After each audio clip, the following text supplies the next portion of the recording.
Every great relationship at some point is going to have conflict.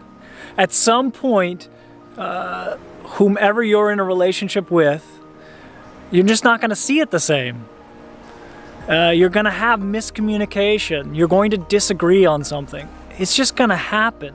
Conflict is inevitable, and it's not necessarily a bad thing. Conflict can help us grow in ways that other things don't. It's what matters is how we approach the conflict. What matters is how do we walk through the conflict in a healthy way. So I don't think that having a thriving relationship means you're not going to have conflict. I think having a thriving relationship means you know how to deal with conflict in a healthy way. You know how to treat each other when you have conflict in a way that's going to support each other and help each other grow to their best. And so every relationship is going to have conflict, and that's inevitable, and that's okay. But I think conflict requires us to have great amounts of courage, a lot of inner strength, so that we can walk through it in a healthy way. So that when we're working through the challenge, we don't create more challenges. We don't create more wounds and more problems. We don't create more pain. It's so easy when we're experiencing conflict with someone to not choose our best self and to live out, to act, to talk, to behave in such a way that actually now just complicates the situation and creates more conflict. When I hurt, my natural tendency is to hurt.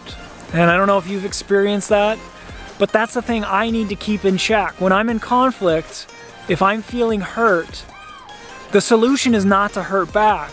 The solution is found in having courage to deal with the conflict in a healthy way. Now, there's so much we could say about conflict, and once again, maybe that'll be just a whole course in itself. But how can courage help us face conflict?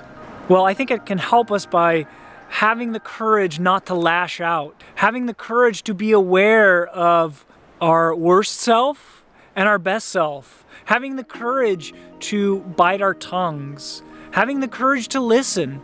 Listening sometimes takes a lot of inner strength, a lot of courage, to not defend, to just simply let the other person talk and share their feelings, whether you agree or not. This is where empathy is super important.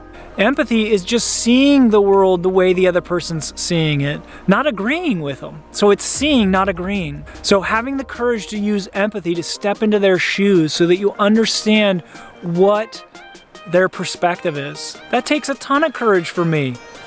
I simply want to jump in and sometimes defend myself and not give the other person space to immediately show them how they're wrong and not listen to their feelings and respect their perspective. It takes courage to not blame. It's so easy to point the fingers. It takes courage to take responsibility for your side. It takes courage to take responsibility for your part in this dance. It takes two to tango, right? We've heard that plenty of times. Well, that is so true. And so it takes courage to own my portion of this conflict. It takes courage to not use you always, you never.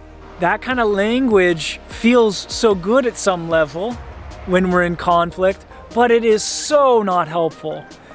So it takes tons of heart to choose different language, to choose sort of like, as silly as it is, right? I statements. I feel like, or my experience is this.